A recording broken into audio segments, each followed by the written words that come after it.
Aleluia. Boa noite, igreja. Vocês estão felizes? Vocês estão menos felizes do que o pessoal do primeiro culto, viu? É por causa da chuva, é?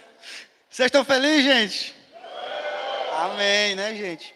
Vamos se alegrar. Essa vida com Jesus é maravilhosa, amém?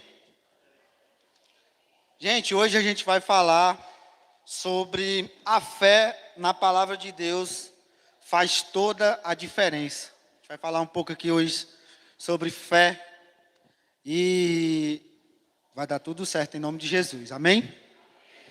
A fé na palavra de Deus faz toda a diferença. Na família, nos negócios, né?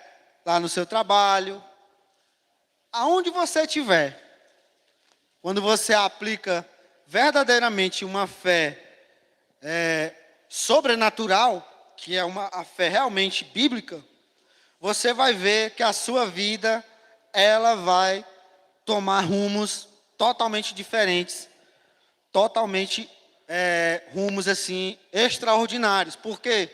Porque Deus, Ele só faz coisas sobrenaturais.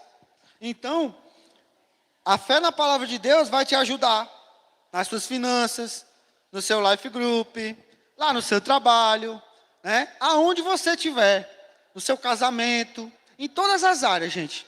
Porque Deus, Ele age por completo, né? Então, Deus, Ele não age só aqui e deixa ali de lado, não. Ele age por completo. Então, quando você tem realmente uma fé sobrenatural, Deus vai fazer coisas grandiosas na sua vida.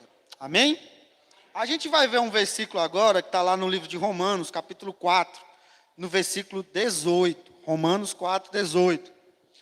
Que diz o seguinte: Abraão, esperando contra a esperança, creu, para vir a ser pai de muitas nações, segundo o que lhe fora dito, assim será a tua descendência. Né? Abraão, a gente vai falar um pouco aí sobre a história de Abraão e Sara, né? Sobre o filho da promessa. E a gente vai hoje falar muito sobre essa questão de fé. Realmente, literalmente, e é uma fé sobrenatural, que é diferente do que a fé natural. Amém? Muita gente se confunde entre esperança e fé. Né? A gente vai ver aqui a diferença entre esperança e fé. Existe diferença? Existe sim. E a gente vai entender que muita gente, às vezes, a gente se confunde e acha que tem fé, quando na verdade a gente está com esperança. Confunde as coisas. Por quê? Porque é importante, a gente precisa ter esperança. Né? A fé, ela nasce da esperança. Porém, a fé, ela é sobrenatural. Então, o agir da fé é o que realmente vai fazer com que o milagre aconteça na nossa vida. Se eu sou uma pessoa que eu só tenho esperança, eu não vou viver o sobrenatural de Deus. Né? Eu não vou viver, eu preciso ter uma fé sobrenatural para que eu veja o mover de Deus sobre a minha vida. Amém? E vamos lá. O que é a esperança? A esperança bíblica. Né? Porque tem a esperança também natural. A esperança natural, por exemplo, você pode estar aqui e falar assim: eu tenho esperança que eu vou um dia visitar a Disney, por exemplo. Né? Eu tenho esperança que eu vou para Israel, que eu vou fazer uma viagem internacional. É algo que está lá no futuro, quando a gente se trata de esperança. E quando a gente fala de esperança bíblica, a gente vai mais profundo ainda. Por quê? Porque nós, cristãos, aqueles que já entregaram, confessaram o Senhor Jesus como Senhor Salvador, nós temos a esperança, nós temos uma promessa de que nós vamos viver a vida eterna ao lado do nosso Pai, de Deus. Né? E a gente vai viver uma vida sobrenatural, num corpo de glória, ao lado dos santos, ao lado dos anjos, ao lado de Deus, sabe, uma vida sobrenatural. Então, a esperança que a gente tem. forma da fé. Né? Se eu perguntar aqui para vocês, não precisa levantar a mão, mas se vocês têm fé que vocês estão sentados numa cadeira. Vocês têm, por quê? Porque vocês estão vendo. Só que isso não é fé sobrenatural, é uma fé natural, porque você está vendo. Por quê? Porque a fé sobrenatural é a convicção de que eu tenho algo, mas eu não estou vendo aquilo dali. Se eu perguntar para vocês, Deus está aqui nesse lugar? Você está vendo Ele? Então, aí é uma fé sobrenatural. A gente sabe porque sabe, você tem certeza, você tem convicção, porém você não consegue ver. Aquilo que você vê, aquilo que você consegue tocar, é uma fé natural. Amém? E a esperança vai ser sempre algo que está no futuro. E quando a gente fala de fé, vai ser sempre algo que ou está no passado, ou é agora, ou está no presente. Nunca algo que vai estar no futuro. Às vezes você pode dizer assim, mas eu tenho esperança que eu vou conseguir ganhar toda a minha família para Jesus. Né? Isso é maravilhoso. Eu tenho fé que o meu esposo ele vai entregar a vida dele para Jesus. Isso é maravilhoso. A gente usa o nome da fé, porém não é fé, é esperança. Por quê? Porque está no futuro. A fé é se você já olhasse e visse ele aqui do seu lado, enxergasse ele aqui do seu lado, o seu esposo aqui contigo, enxergasse e visse aquilo que aos seus olhos não aconteceu ainda, mas você já age como se ele tivesse acontecido. Amém? Então tem essa diferença, viu, gente? Transformando a esperança em fé. A gente, como eu falei, a gente precisa ter esperança. Mas para que a gente possa viver o sobrenatural de Deus, a gente precisa aprender a transformar a nossa esperança em fé. Por quê? Porque sem fé é impossível agradar a Deus. E a gente precisa de fé para que as coisas se materializem. Né? Deus, quando você pede algo para Deus, no mundo espiritual, já está liberado. Só que você tem que tomar posse para que isso se materialize no mundo natural. E é aí que entra a fé. A esperança, ela prepara o caminho para a fé. Ela coloca ali, ela faz a estrada para que a fé venha e consiga se concretizar. Para transformar a esperança em fé, Deus trabalhou com Abraão em 3 áreas. Que a gente vai já entrar nessas 3 áreas, que é na mente de Abraão, nos olhos e na boca. Tá? Nós precisamos, para que a fé venha a ser trabalhada no nosso coração, trabalhar essas 3 áreas, que são muito importantes. O que está passando na nossa cabeça, né? Pela nossa mente, o que os nossos olhos estão enxergando e o que está saindo da nossa boca. As palavras que estão saindo da nossa boca. Isso é muito importante a gente entender isso. Amém? Precisamos aprender a transformar a nossa esperança em fé. Né? Por quê? Porque a fé é a convicção de fatos que não se vê. Mas eu tenho certeza que ele já existe, eu já tomo posse, eu já me vejo ali naquela forma. Amém? Primeiro ponto, né, que eu falei aqui, na mente. Onde a gente precisa trabalhar a mente. Na mentalidade, Deus trabalhou na mentalidade de Abraão. Como? Né? Deus teve que fazer uma renovação na mente de Abraão. Por quê? Porque Deus prometeu para Abraão que ele ia ser pai de uma nação, de grandes gerações. Pai, né? Deus prometeu para ele. Só que ele não tinha nenhum filho. Como é que eu vou ser pai de uma nação, de uma geração, se eu não tenho nenhum filho? Se eu não tenho nenhum herdeiro? Como é que isso pode acontecer? E o mais importante, quando Deus prometeu isso para Abraão, ele já tinha 75 anos de idade. Ele já era idoso. A sua esposa já era idosa. Nos dias de hoje, ela já tinha passado da menopausa. Né? Já fazia era tempo já. Ela já eram 2 idosos. E Deus prometeu que ele ia ser pai de uma geração. Que ia através da vida dele. E aí, ele tinha 75 anos. quando Deus cumpre a promessa na vida de Abraão, ele tinha 100 anos de idade. Então, de 75 para 100, já se vai 25 anos. Né? Só que aconteceu algo um pouco antes. Dos 75 até os 99, se passaram 24 anos, onde Abraão viveu ali com aquela esperança de que Deus tinha prometido para ele. Porque Deus que prometeu, não foi ele que pediu para Deus. Deus prometeu. E ele tinha aquela esperança que ia se concretizar, que ia ser, né, pai, que a sua esposa ia gerar um filho, porém ela era estéril. Né? E todo mundo aqui, eu acredito que vocês saibam da história.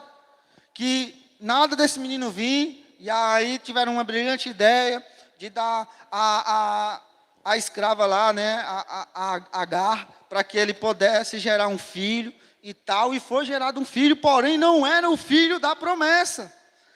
Não era ele que Deus tinha prometido. Né? Às vezes a gente tem uma promessa de Deus na nossa vida e a gente quer facilitar a vida de Deus. Não, vou dar uma ajudinha aqui porque Deus está precisando. Né? Não é assim, gente. Então, 24 anos Deus passou renovando a mente de Abraão. Interessante que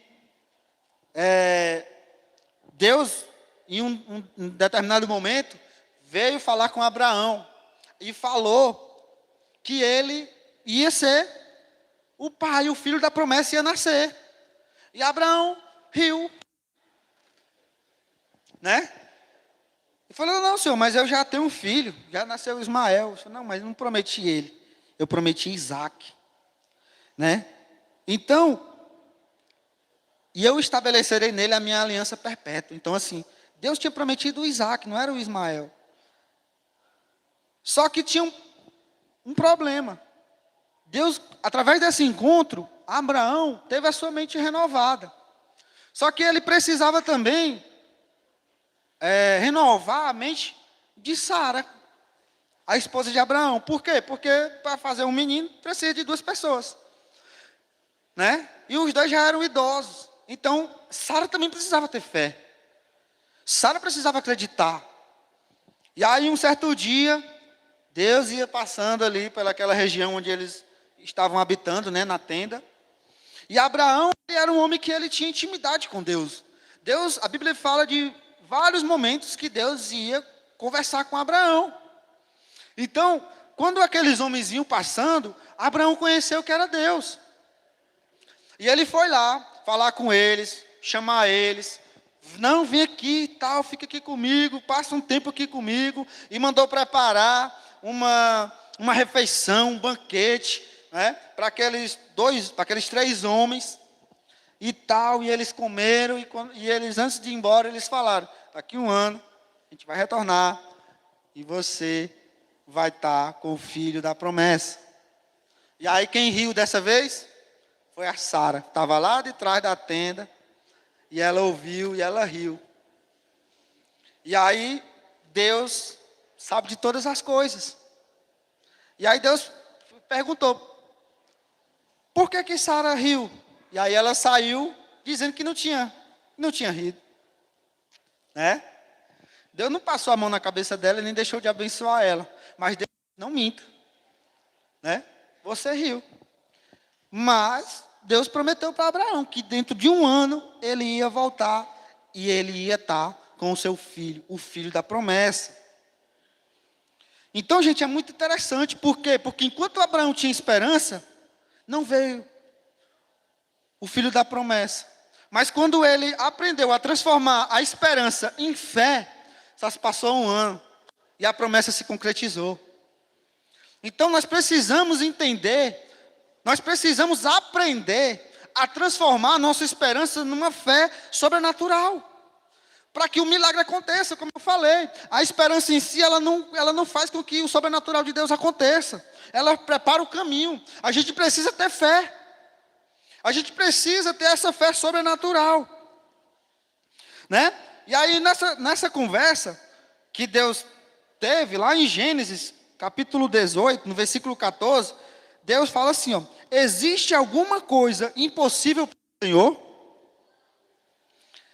Daqui a 1 ano, neste mesmo tempo, voltarei a você e Sara terá um filho. Né? E aí eu pergunto para você, qual área da sua vida que você está precisando que o sobrenatural de Deus aconteça? Por quê? Existe alguma coisa impossível para Deus? Não existe. Deus tinha prometido que Abraão ia ser pai, e era pai de um filho de Sara. Não era da escrava dele. E ele já tinha 99 anos, e Sara já tinha 80 e um pouquinho. Como é que pode? Mas Deus pode todas as coisas. Então, se você está com algum problema, se você está com algum diagnóstico, seja de saúde física, mental, não sei, se é um câncer, se você está com algum diagnóstico de um médico, será que é impossível para Deus te curar? Ah, mas o meu casamento ele não está tão bem. A gente não consegue se entender, é só confusão, é só briga. Será que existe algo impossível para Deus? Será que Deus não pode restaurar o seu casamento?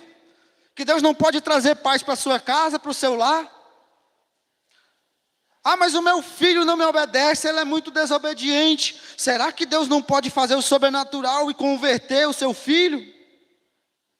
Sabe, gente, muitas vezes a gente só olha para o problema, para a circunstância, para a situação, e acha que é muito grande, e a gente se esquece que nós servimos a um Deus muito maior. Gente, não existe nenhum diagnóstico aqui dessa terra que Deus não possa reverter. Não existe. Pode estar a confusão que for, a bagunça que for, Deus pode todas as coisas. Aí você pode olhar para mim e você pode dizer assim, mas é muito fácil você dizer daí de cima, você não sabe o que é que eu estou passando, né? Daqui a pouco eu vou te contar um negócio. Mas Deus pode todas as coisas. Existe alguma coisa impossível para o Senhor? Não, gente. Então nós precisamos o quê? Ter fé. Mas não é uma fé natural. Não, mas a gente precisa ter uma fé sobrenatural. A gente precisa ter uma fé sobrenatural. Então, quando Deus falou novamente, Sara também teve a sua mente renovada. E foi aí que Deus mudou o nome deles. O nome dele era Abrão, passou a ser Abraão. E o nome dela era Saraí, passou a ser Sara. Que significa pai de multidões. Mãe de multidões. E aí 2 velhos, né, um com 99 anos, e o outro já idoso. Vem cá, pai de multidões, mãe de multidões. As pessoas achavam que eles era doido. Estão caducando já estão doido, já está tudo com Alzheimer. Uma véia dessa endoidou, né? Porque dessa idade, chamando o marido dela de pai de multidões, se ela não tem nenhum filho. E ele chamando ela de mãe de multidões, nunca gerou um filho. Sabe, gente, muitas vezes a fé é isso. É você tomar posse daquilo que você não tem ainda, mas você tem certeza. Falei no culto, às vezes você pode ter o sonho de ser mãe, e você não consegue ser mãe. Né? Você não consegue. Então por que você não começa a declarar e você começa a se ver como mãe? Começa a se ver a sua barriga crescendo, começa a se ver você balançando o meninozinho lá às 3 horas da manhã. Oh, maravilha, né? Não dorme direito e tal. Mas você quer ser mãe. Como é que você não começa a se enxergar dessa forma? A gente precisa tomar posse, gente. Ah, mas eu quero que o meu esposo se converta e venha comigo aqui para a igreja, caminhar junto comigo na caminhada. Você tem visto o teu esposo ou a tua esposa aqui sentado do teu lado? Você tem declarado, você tem tomado posse? Gente, nós precisamos trazer a existência, porque a vontade de Deus é que todo mundo seja salvo. Essa é a vontade de Deus, já está aqui, ó. A bênção já está liberada aqui. A gente só precisa tomar posse da fé para que ela se materialize e a gente consiga ver com os nossos olhos. Mas até lá, a gente precisa enxergar com os olhos espirituais e tomar posse, se apropriar. Então, gente, nós precisamos dessa constante renovação da nossa mente. A Bíblia fala isso, né? Que a gente precisa renovar a nossa mente, lá em Romanos, né? Se você tem a mente renovada, a mente de Cristo, você tem tudo, meu irmão. Você tem tudo. Se você é um cristão genuíno de fé, você tem tudo. Agora nós precisamos vigiar. Vigiar em quê, Joaquim? Os nossos pensamentos. O que está passando na minha cabeça? O que está passando na minha mente? Nós precisamos vigiar. Por quê? Porque é pecado, gente. É pecado a gente ficar só pensando coisa ruim. Desgraça. Ah, mas a política não presta. Ah, a economia não presta. Ah, não sei mais no que não presta. É só reclamando. É só desgraça, é só coisa ruim. Não, gente. Nós precisamos ter esse discernimento. O que a Bíblia fala para a gente? Lá em Filipenses capítulo 4, versículo 8. Finalmente, irmãos, tudo o que é verdadeiro, tudo o que é respeitável, tudo o que é justo, tudo o que é puro, tudo o que é amável, tudo o que é de boa fama, se alguma virtude há, e se algum louvor existe, seja isso que ocupe o vosso pensamento. E aí você está ocupando seu pensamento só com desgraça, só com notícia ruim, só com coisa ruim. Não, gente. A gente precisa vigiar. Por quê? Porque a gente acha que pecar é só se fizer umas coisas muito graves. Né? É só se eu adulterar, só se eu matar alguém. Não, gente. Às vezes você não está fazendo nada com ninguém. Mas a sua mente parece um pinico do diabo. Só passa coisa ruim, né? Então, a gente precisa ter esse entendimento. A nossa mente, o nosso cérebro, ele é um órgão do nosso corpo. Ele é um órgão do nosso corpo, assim como a mão, o pé, o coração, os olhos. Já imaginou você vem na rua, aí tem um cara aqui andando, aí o cara começa a mão do cara aqui, ó, na tua cara. Aí tu toma um susto, né? O cara bateu na sua cara.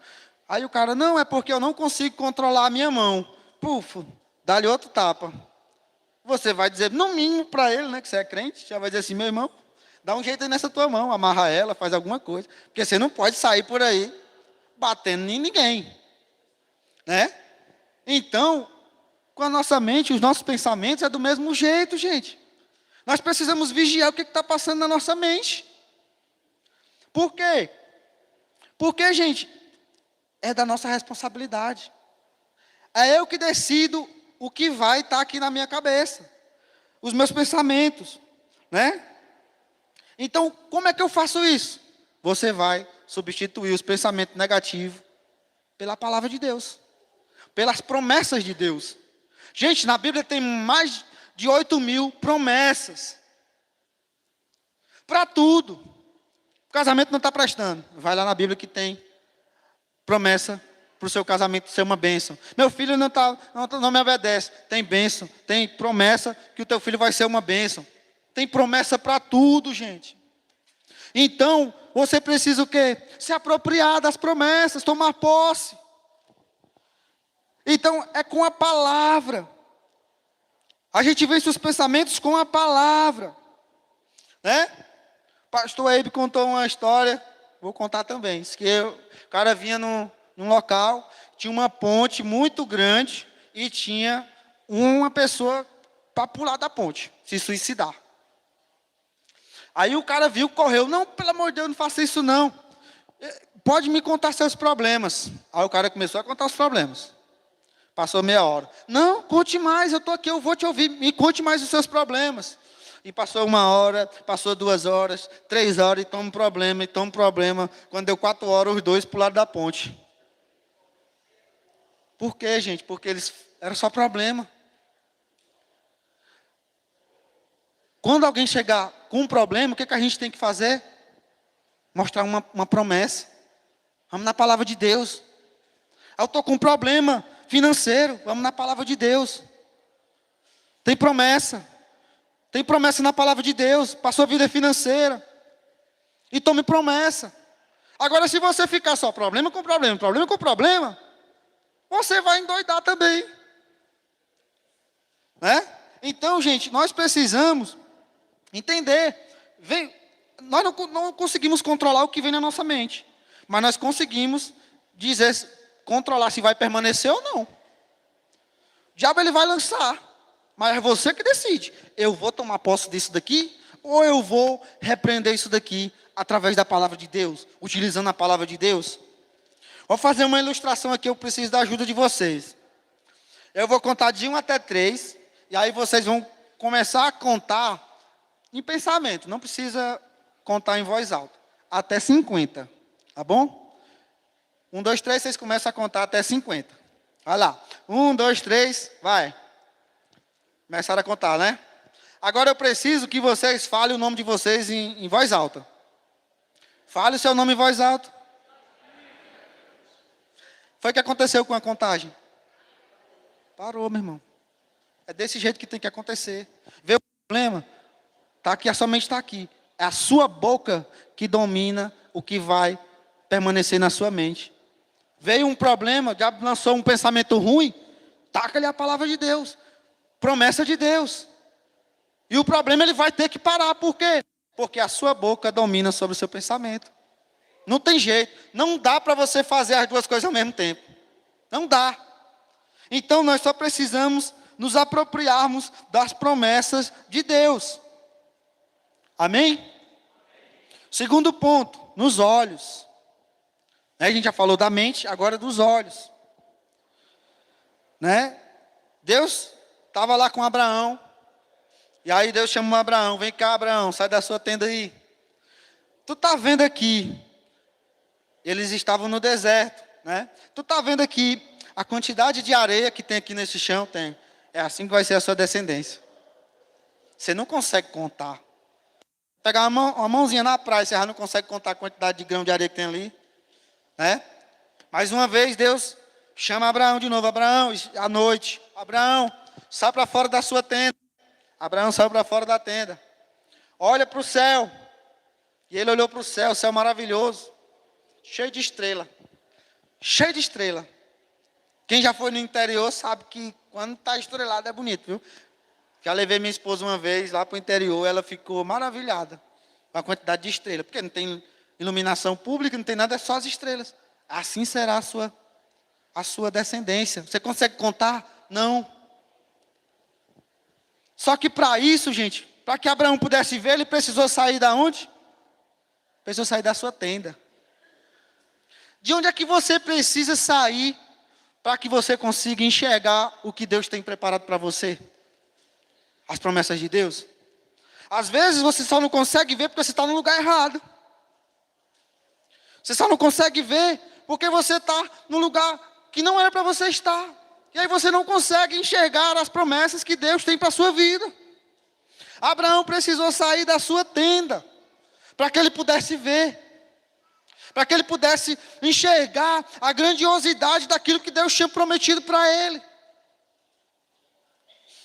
Então com a gente não é diferente.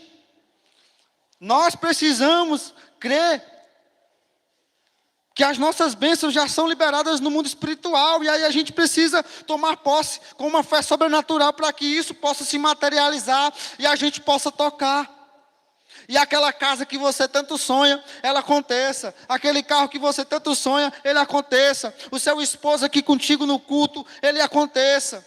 Os teus filhos convertidos aconteçam. Você precisa tomar posse, ter uma fé sobrenatural para que isso possa acontecer.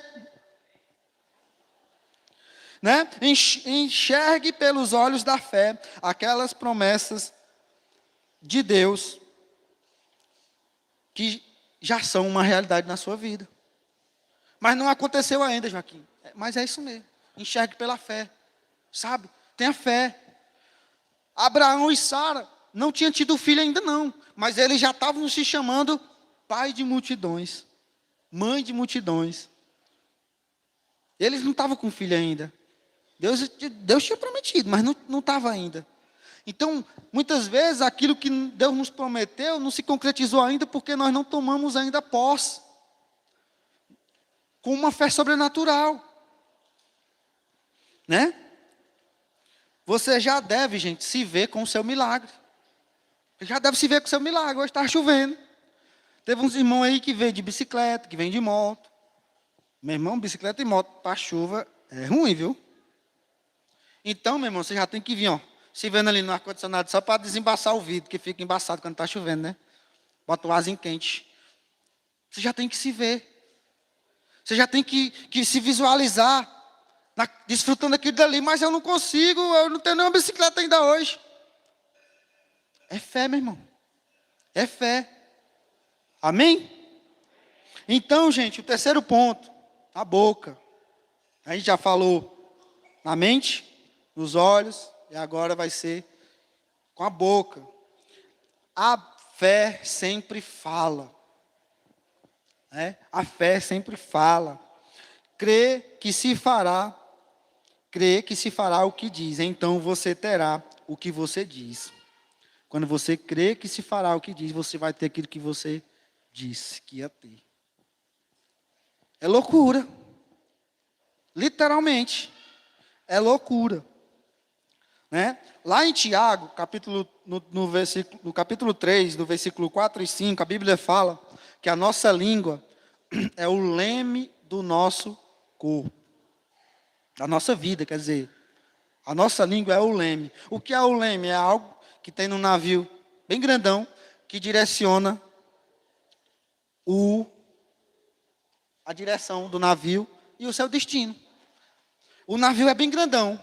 O leme não é tão grande não. Mas quando ele vira, vai determinar a direção e o destino daquele navio gigantesco. A nossa língua ela não é tão grande não. Às vezes a pessoa fala, né? Tem a língua tão grande, né? Quando morrer, ter duas caixão. Mas ela não é tão grande não. Mas é ela que vai determinar para onde a nossa vida vai. Qual vai ser o nosso destino. Por quê? Porque a nossa boca ela tem poder tanto para construir quanto para destruir. E a gente precisa entender, como foi falado anteriormente, como é que para os pensamentos ruins? Falando, declarando. E aí a gente tem que declarar coisas boas. A gente tem que declarar, gente, coisas maravilhosas, assim como está lá na Bíblia, tudo que for bom, tudo que for de boa fé, de boa fama, é isso que tem que estar na nossa mente, é isso que a gente tem que falar. A gente precisa ser grato a Deus por aquilo que Deus já tem nos dado. A gente não pode reclamar, não. Sai reclamando de tudo. Né? Nós falamos primeiro, aí acontece. A confissão procede à posse, gente. Nossa experiência, a gente precisa tomar posse antes de ter o negócio mesmo, de começar a falar e declarar. Porque é aí que a gente vai ver o sobrenatural de Deus agindo.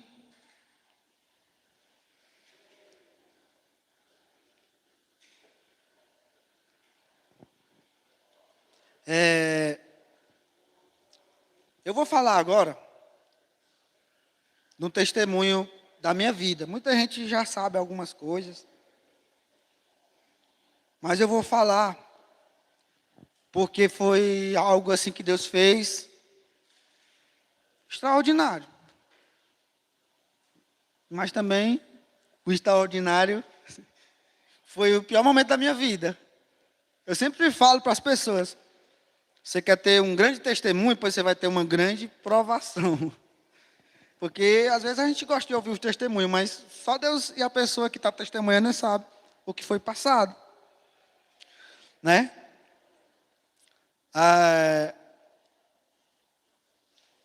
Quando eu conheci a minha esposa, que está aqui na frente, eu não era da igreja, eu era, enfim, bicho doido mesmo, não tinha esse hábito, não vinha na igreja e tal, a vida totalmente bagunçada, literalmente.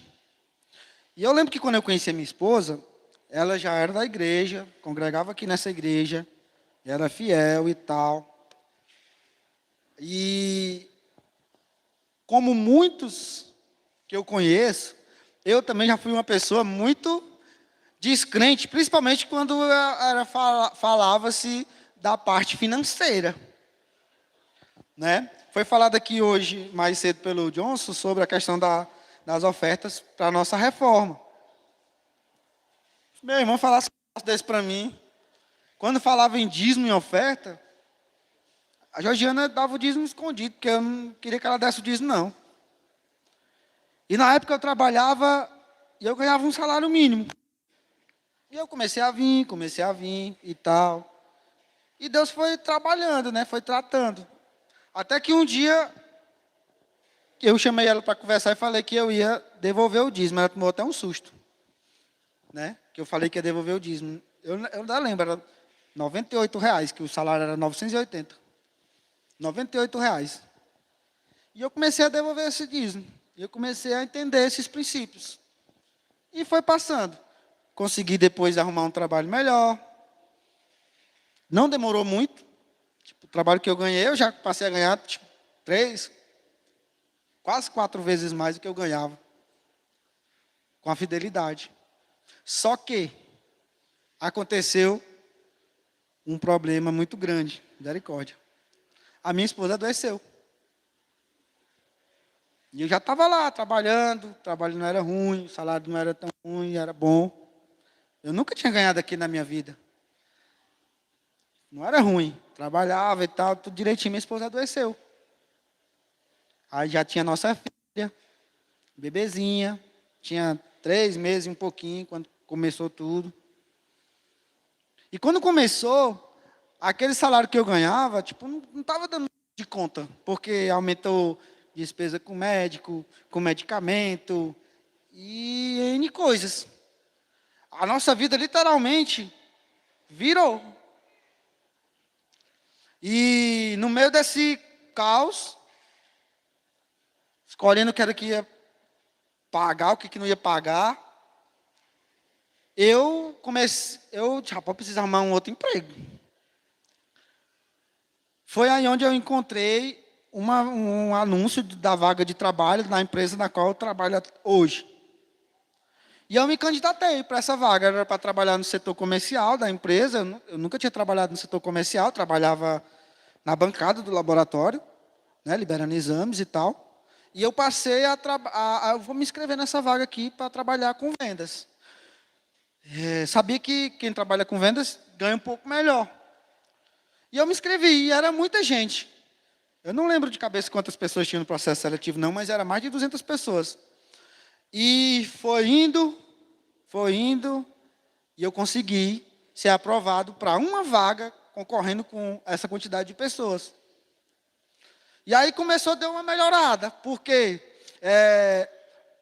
o salário já melhorou um pouquinho, não era tanto porque eu ainda estava no período de experiência, não ganhava as comissões. Mas já tinha um vale alimentação, já tinha não sei mais o quê, já tinha o carro ali da empresa para mim andar, então não precisava mais gastar nada com o meu e tal. Então as coisas já começaram a dar uma melhorada. Só que a minha esposa, ela não estava ficando bem. Né? À medida que ia passando o tempo, e o negócio ia se agravando. A gente começava ali e tal, quando cuidava que não, piorava. Aí ia ali e tal, na médica, não sei o que, não sei o que, esse medicamento não deu certo. Passa mais uma ruma de outro medicamento. Teve meses de eu comprar mais de R$ 2.000 só de medicamento e não prestava. Passava uma semana, tinha que trocar por outros. E era uma loucura. E aí eu comecei a trabalhar nessa empresa e tal, e a gente, mesmo antes disso, a gente tinha um sonho de comprar a nossa casa. Antes disso, desses problemas, tudo certinho, fomos atrás, pesquisamos, falamos com várias pessoas, indicava um corretor, indicava outro, ia lá, olhava a casa, casa bonita, gostamos, não aprovava. Ou quando aprovava, tinha que dar R$ 40.000 de entrada, e eu não tinha esse dinheiro, e não dava certo, não dava certo. E aí, minha esposa se agravou mais, enfim, ao ponto de que a gente teve que internar ela numa clínica para ela se recuperar. E aí já começou as bênçãos. Como é que pode, você está dizendo que começou as bênçãos internando a sua mulher na clínica? Mas foi, gente. Por quê? Porque a empresa que eu trabalhava antes, não cobria o plano que ela oferecia lá, não aceitava nessa clínica. E essa clínica é muito boa. Para vocês terem ideia, se eu fosse pagar o tratamento dela mensal lá na clínica, era quase 15 mil reais para ela ficar lá um mês. E aí o plano que eu tinha nessa empresa que eu estou hoje, já aceitava lá. Então já começou uma bênção daí. Porque ela ficou numa clínica com todo o acompanhamento, né, com toda uma estrutura médica ali e tal. Eu sei que não é fácil, não é bom, não é. Mas enfim, já começou as bênçãos ali. E ao todo ela passou acho que 33, 42 dias internadas. E a minha filha pequenininha, e eu trabalhando, e não tinha, e eu deixava a minha filha às vezes na avó, às vezes deixava muitas tive que deixar lá em Eusébio, na casa da minha irmã, e eu ia trabalhar, e eu passava naquela entrada ali de Eusébio, sabe, dava uma dor, porque eu queria ver a minha filha, bem pequenininha, ali e tal, mas não podia, e a mulher internada, e muita coisa acontecendo, e tal, e eu lembro que o meu supervisor, ele chegou para mim e falou assim, cara, tu quer ficar em casa? Tu pode ficar em casa. Aí eu falei, não quero não. Eu vou ficar fazendo o que em casa? Minha mulher não está em casa. Eu vou ficar sozinho em casa. Eu não vou aguentar não. Eu vou ficar trabalhando mesmo. Porque pelo menos eu estou aqui na correria e tal. Eu não vou ter muito tempo para ficar pensando besteira. E eu não parei de trabalhar não, nem um dia. E quando pegava neném e tal, porque nessa empresa eu trabalho hoje. Eu não trabalho final de semana, eu só trabalho no comercial, né, de segunda a sexta e tal, diferente lá do hospital. E quando era no final de semana, eu pegava ela e tal, ia lá. Enfim, gente, loucura. E passando esses dias, e a gente recebeu alguns diagnósticos assim, bem desafiadores. Porque teve médico que falou assim, rapaz, a sua esposa é muito difícil dela voltar a ser o que era ela, ao que era ela antes. Ela era antes. É muito difícil reverter esse quadro. Pode ser que mas pode ser que ela não volte. Mas em nenhum momento eu deixei de ter fé. Eu deixei de acreditar, né? Eu vinha para o culto, pegava lá no final de semana, eu vinha para o culto com ela. E pequenininha, nós dava cada pulo aqui, nós louvava, nós cantava. Sabe, gente, eu sempre tinha aquela certeza. Eu tinha aquela certeza de que ia passar. Eu só não sabia quando. E eu não, e nessa brincadeira se passou faz 2 anos, foi? Quase 2 anos. Vai e vem. O ápice foi essa questão da internação. E aí, não vai voltar a ser o que era, e tal, não vai poder ficar com a filha, não vai poder cuidar da criança, porque é um risco para a criança, enfim, isso, papapá, isso, aquilo, outro. Toda uma questão.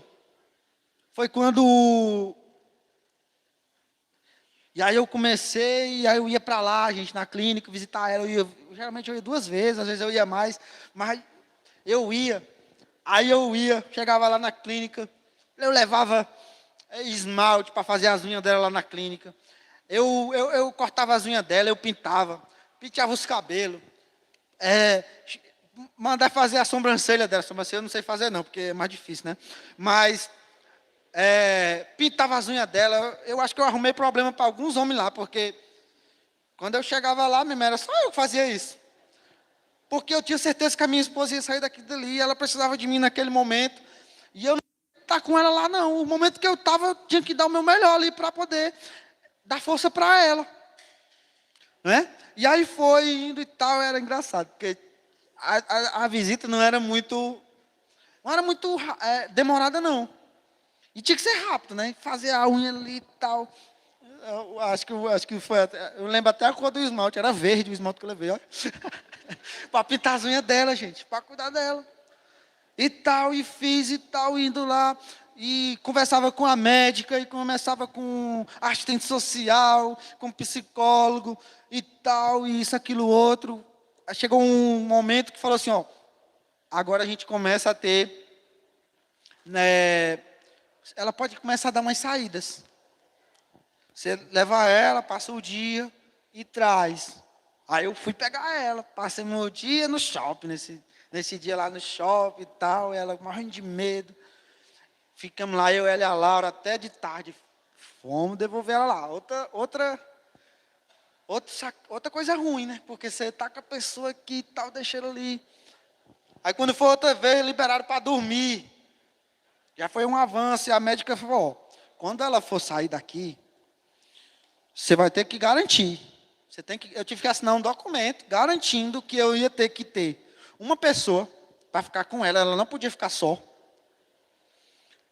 Não podia ficar com a menina, com a Laura.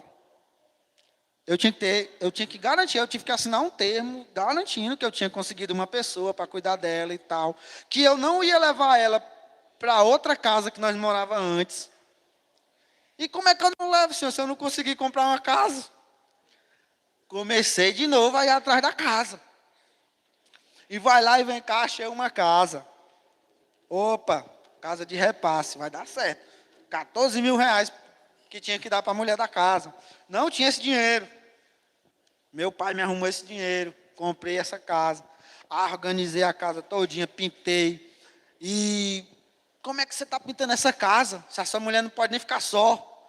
Ela, quando sair de lá, não vai vir para aí.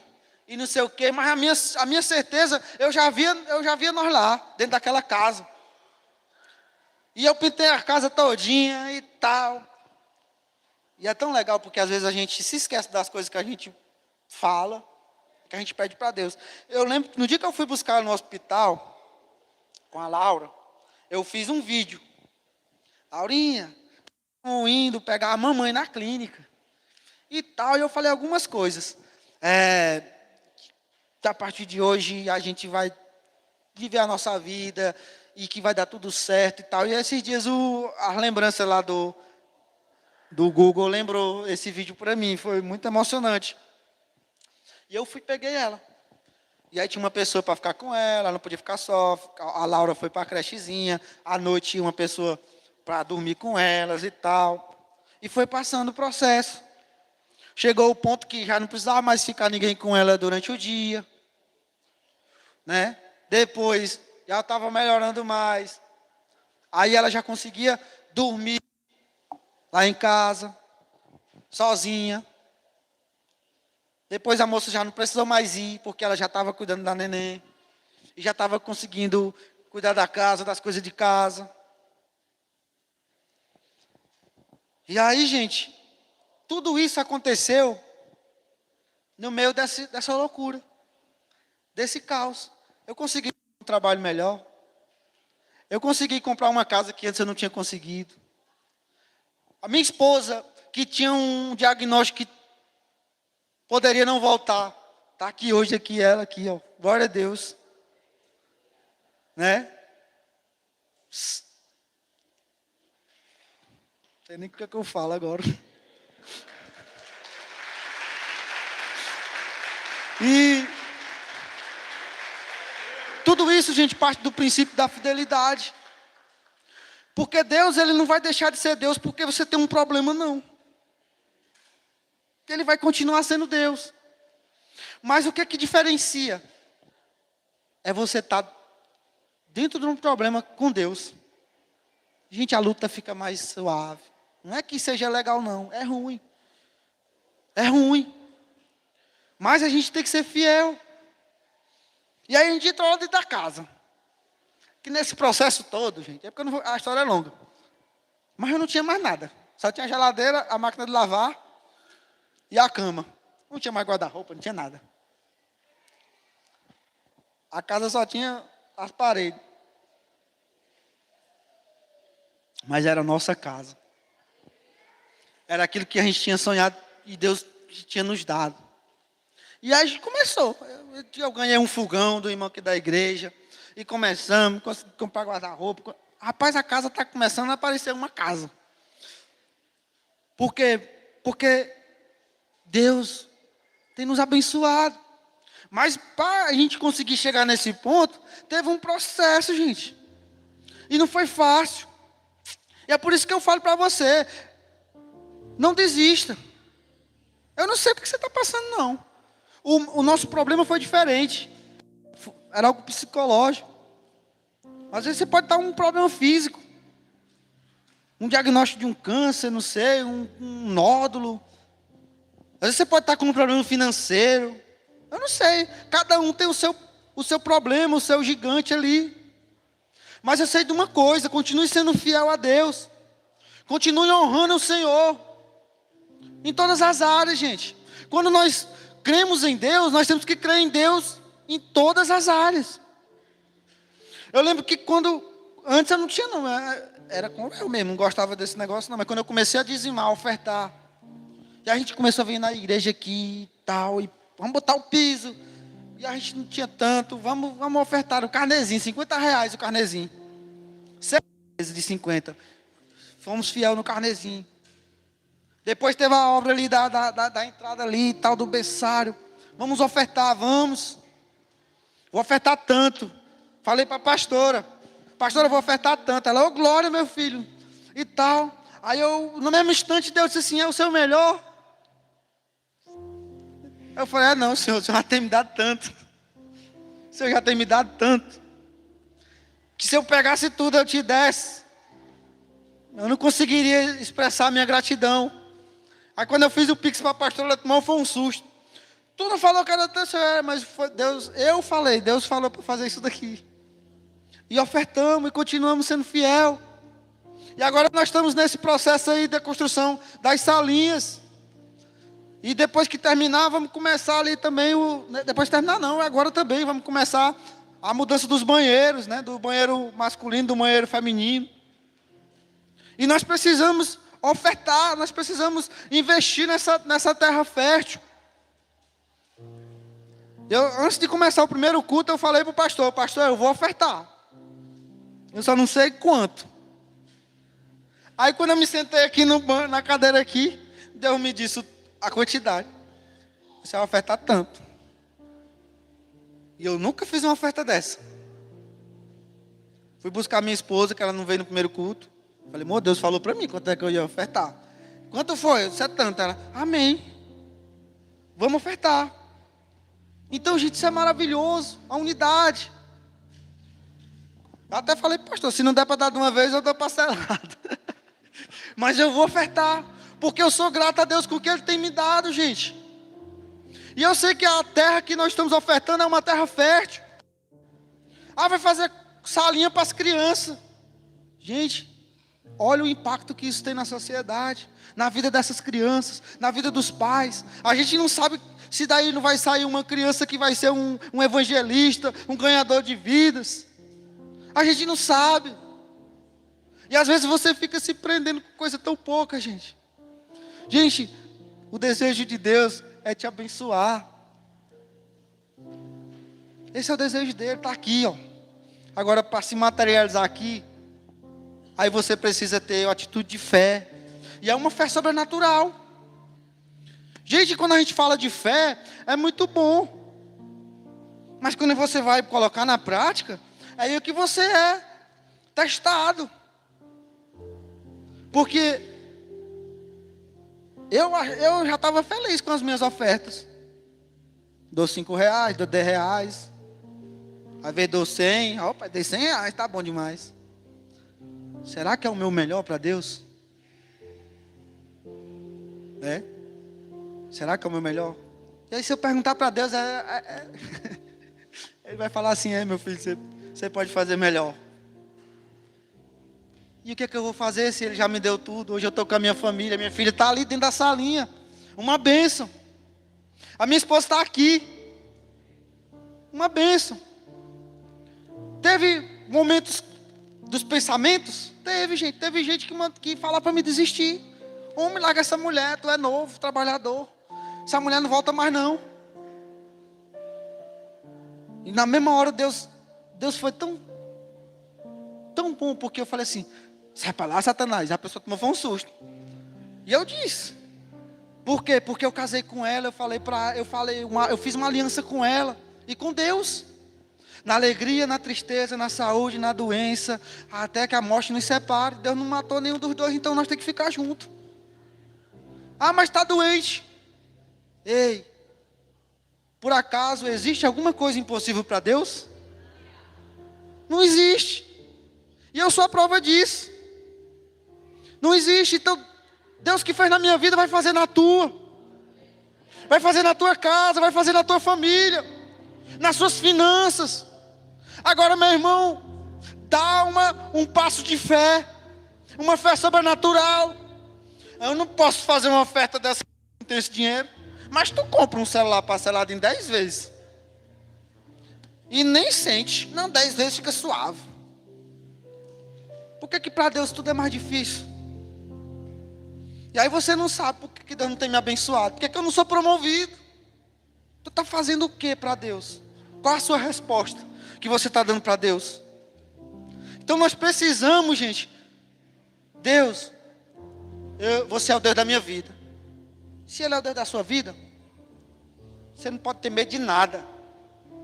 Não pode ter medo de nada. Posso todas as coisas naquele que me fortalece. É Ele.